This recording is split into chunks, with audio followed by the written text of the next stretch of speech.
Buenas tardes, como estão todos? Estão todos bem? Com saúde, disposição?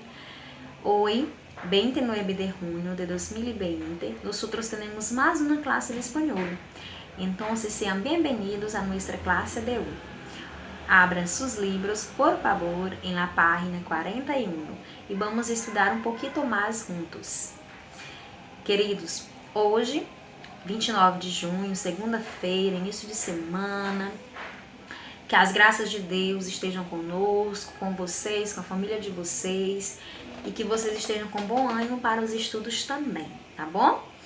Então, eu solicitei que vocês abrissem os livros de vocês na página 41. E vocês devem estar se perguntando, mas nós já estudamos a página 41.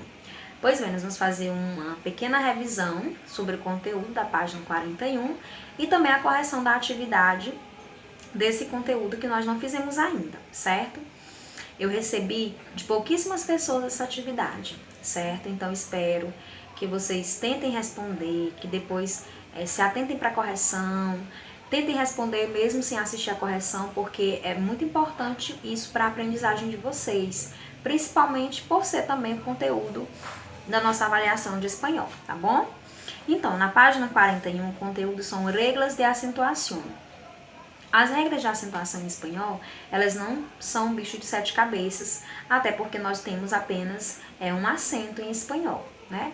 Só que nós temos as exceções, o acento diacrítico, que é o acento diferencial, né? Nós vamos compreender como que se dá essa acentuação diferencial, por quê, como, quando, para quê. E vamos também aprender um pouquinho sobre as regras gerais de acentuação, tá? Então, a primeira regra geral, os monossílabos não se acentuam. Quem são os monossílabos? Palavras com uma única sílaba. Em geral, elas não recebem acento, tá? As outras, nós vamos ver que elas se acentuam de acordo com a sílaba tônica, que é aquela sílaba pronunciada com mais intensidade na palavra. Isso a gente já viu na aula anterior, tá? Então, nas regras de acentuação, nós temos aí no livro de vocês uma tabela, né, com 3 partes. Na primeira parte tem as palavras agudas, que são as oxítonas, tem as graves-olianas, que são as paroxítonas, e tem as esdrúxulas e sobresdrúxulas, que correspondem às esdrúxulas, correspondem às nossas paroxítonas, tá bom? E aí lembrem daquela regra, a gente sempre que vai identificar a sílaba tônica, a gente classifica as do final da palavra para o início, então de trás para frente. Quando é a última sílaba da palavra, ela é oxítona. Quando é a antepenúltima, ela é paroxítona. Quando é a antepenúltima, ela é proparoxítona. E em espanhol ainda tem a quarta sílaba tônica, no caso dos verbos pronominais, que nós chamamos de sobresdrúxulas, tá? Que não tem em português, mas em espanhol nós temos. E aí, para fazer a acentuação dessas palavras, as regras são bem específicas, né? Então, primeiro, as agudas. Só vamos acentuar as terminadas em vogal N ou S, tá? Então, as palavras oxítonas, a gente só acentua se ela terminar em vogal N ou S. Por exemplo, a palavra café, coração, são lápis. Lápis não, né? Porque lápis termina com Z em espanhol. Mas essas palavras, elas terminam em vogal, então, portanto, elas recebem acento. Sofá, né? Então, elas também vão receber esse acento, tá? Aqui, nas graves-olianas, que são as paroxítonas, a gente tem uma regra bem ampla, que são todas acentuadas, menos as que terminam em vogal N ou S, né? Lá tá dizendo.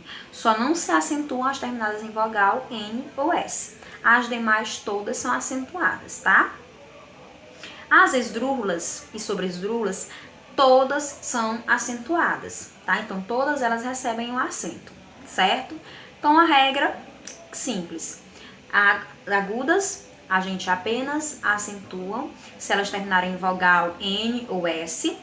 As graves-olianas, a gente só não acentua se ela terminar em vogal N ou S. E as esdrúxulas e sobresdrúxulas, todas recebem acentuação, tá bom?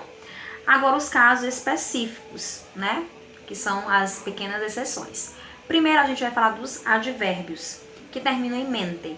Divertidamente, dificilmente, infelizmente. Essas palavras, a gente vai conservar o acento da palavra de origem. Se a palavra tem acento, ela vai continuar com o seu acento de origem no mesmo lugar, na mesma sílaba. Como, por exemplo, a palavra difícil, dificilmente. Então, aí continua com o acento no mesmo local, na mesma sílaba. Os monossílabos, eles não levam acento, como eu disse a vocês. Os hiatos, eles vão ter um acento para marcar a sílaba tônica. Porque o que é o hiato? São duas vogais juntas na mesma sílaba, então elas têm que se separar. A gente não pode ter duas vogais na mesma sílaba. A gente tem uma vogal e semivogal, que em espanhol nós chamamos de vogal fuerte e débil. Se são duas vogais fortes, elas têm que se separar, então formam um hiato, tá bom? Como na palavra dia. Quando a gente tem uma vogal e semivogal, nós temos um ditongo, tá? E aí pode ficar na mesma sílaba juntas. E as palavras compostas, que vão prevalecer o acento, certo? Na sílaba tônica da última palavra. Como, por exemplo, aí no livro de vocês tem um exemplo, bicerrimus setim. Então, nesse caso, vai permanecer o acento da última palavra, porque nós não podemos ter duas sílabas acentuadas na mesma palavra, tá? A gente só tem uma, portanto, permanece na última, tá bom? Esses aqui são os casos gerais. E aí, o caso mais específico que nós temos é o acento diacrítico, que é o acento diferencial. Que é isso, professora? É um acento que a gente utiliza na palavra para diferenciá-la de outra, porque elas se escrevem iguais e se pronunciam iguais também. Então, nesse caso, vamos precisar de algo para diferenciá-las. Além do contexto da frase, ainda vão receber a acentuação, tá? E aí, no caso, são substantivos, verbos, porque geralmente esses verbos, quando são conjugados, eles vão receber a acentuação, tá bom? Ou palavras que tenham mais de um substantivo com o mesmo nome e que precisam se diferenciar.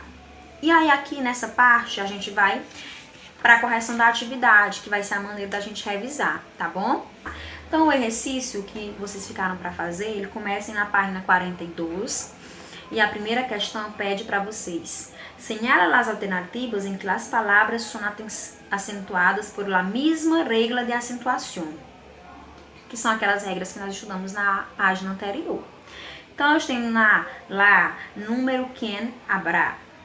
Aqui, só pela localização da sílaba, eu já sei que elas não seguem a mesma regra, tá? Porque eu tenho oxítona, eu tenho agudas, né? Tenho grave-exilianas, então já descarta. Lá B, quizá, solo e alegria. Também tem sílabas diferentes, né? Sílabas tônicas diferentes. Na letra C, eu tenho quizá, liberación, millón. Elas seguem aquela regra das agudas, que acentuam as terminadas em vogal, N ou S. Quizá termina em vogal, liberación termina em N e millón termina em N também, tá? Então, é a mesma regra de acentuação. Alternativa correta, lá C. 2. São chamadas palavras grave-exilianas aquelas cuja sílaba tônica é la última, penúltima, antepenúltima ou antes de penúltima. Isso mesmo, a penúltima, que vem logo atrás da última, tá?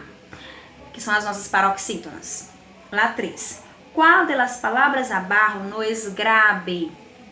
Não é a nossa paroxítona. Líder, açúcar, regla, empezaré ou fácil. Então, para ela ser grave, ela precisa ter a sílaba tônica penúltima, tá? Então, qual delas não é a penúltima sílaba, a sílaba tônica? Empezaré. Até pelo acento a gente consegue identificar, né? Porque o acento está na última sílaba, então ela é uma palavra aguda, portanto não é grave. 4.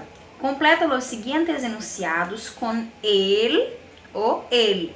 Ele com acento e ele sem acento. E aí nós temos a diferença, certo? Ele com acento é a terceira pessoa do singular e ele sem acento é um artículo, vale? O. E aí nós temos: el trabalho na oficina era muito pesado, não pude com ele. Se eu fosse traduzir essa frase para o português, eu ia dizer como: ele trabalho, não, o trabalho, não era isso? Então, qual é o ele que significa o? o ele sem acento. Então, ele sem acento. Trabalho em la oficina era muito pesado, não pude com ele com acento. Então, o trabalho do escritório era muito pesado, não pude com ele, certo? Lá B. E nessa fiesta de matrimônio, tanto ele como ela estão muito cansados. Tanto ele, então ele é ele com acento, tá? Lá C. El momento alegado. Traduzam para o português. O momento chegado. O momento chegou, né? A gente pode falar assim. O momento chegou. Então é o. Qual que é o ele que significa o? O ele sem acento, vale? Ahora es ele quien tiene que comprar toda a comida de la casa. Agora é ele quem tem que comprar toda a comida da casa. Então nós temos ele com acento, vale? Lá 5. Completa as seguintes frases com tu com acento ou tu sem acento. Tu coche es nuevo e seguro. Teu carro é novo e seguro. Qual é o tu que significa teu? O sem acento, que é um pronome possessivo. Então, tu sem acento. Lá B. Foi tu madre la que me dijo que tu novia se quiere casar contigo. Foi tua mãe quem me disse que tua namorada quer casar contigo. Então, eu estou usando o pronome possessivo. Tu madre, tu novia. Então, é tua mãe, tua namorada, né? Então, aí, nesse caso, eu vou usar o tu sem acento, tá bom? Lá C. Maria quiere que tu e eu la acompanhemos a las compras. Agora aqui é diferente. Maria quer que tu e eu acompanhem nas compras. Então, nesse caso, tu é pronome personal. Tu com acento, vale? Quizá tu padre pueda ayudarme. Quem sabe teu pai pode me ajudar? Teu pai, pronome possessivo, então tu sem acento. Lá aí, não puedes negar que tu eres muito mais bonita que tua amiga. Não pode negar que tu é mais bonita do que a tua amiga. Então, primeiro, tu com acento, depois tu sem acento. Vale? Vamos para o mi. Mi com acento e mi sem acento. Mi piso tiene las habitaciones muy pequenas. Meu apartamento, ele tem os cômodos muito pequenos, né? Os quartos muito pequenos. Então, esse mi aqui é de meu, pronome possessivo, portanto, sem acento. Lo que no quiero para mí, no lo quiero para los demás. O que não quero para mim, não quero para os demais. Agora, mim, nesse caso, é o mi com acento. Vale? Para mim, mi novia es la mujer más guapa del mundo. Para mim, minha namorada é a mulher mais linda do mundo. Então, nesse caso, eu tenho primeiro mi com acento, que é mim, e depois eu tenho mi sem acento, que é minha, tá? Pronome possessivo. Lá D. Mi opinião é muito importante para a família. Minha opinião é muito importante para a família, né? Então, nesse caso aqui, minha, pronome possessivo, tá bom? La próxima. Que harias vosotros sem mim? Que fariam vocês sem mim? Então, nesse caso aqui, é mi com acento, tá bom? La 7. Rellena com más ou más. E ela tem o más com acento e o más sem acento. Vamos ler a frase. La queria mais que a minha vida, e se me foi para sempre. Então, eu queria mais que a minha vida, e ela se foi para sempre. Esse mais com acento é o nosso mais com i, de intensidade, de quantidade. Então, mais com acento ele significa mais, tá? Então, aqui mais com acento. Juan e Maria invitaram a mais de 100 pessoas para a festa. Juan e Maria convidaram mais de 100 pessoas para a festa. Então, mais com i, mais com acento, tá? Mais de 50 pessoas foram à boda de Ana. Mais de 50 pessoas. Então, nesse caso de quantidade, mais eu tenho acento, tá? Juan, vamos a comprar mais frutas?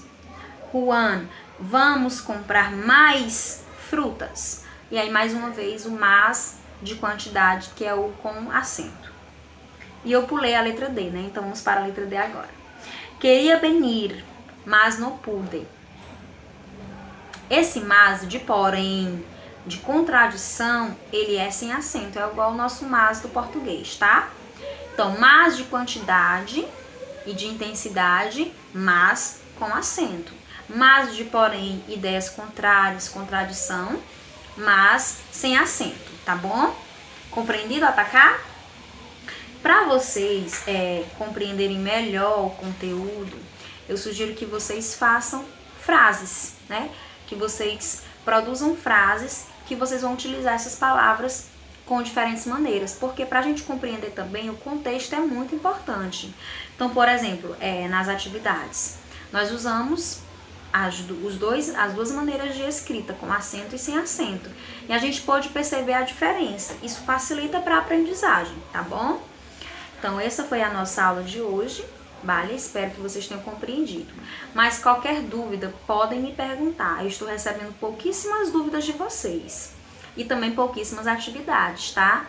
Então, por favor, quando tiver dúvida, podem mandar, podem perguntar, que no momento que eu estiver disponível, eu vou responder com muito gosto, tá bom? Eu quero que vocês participem mesmo, perguntando, tirando dúvida, dando exemplo, dando sugestão, certo? Quero ver o entusiasmo de vocês nas aulas, certo?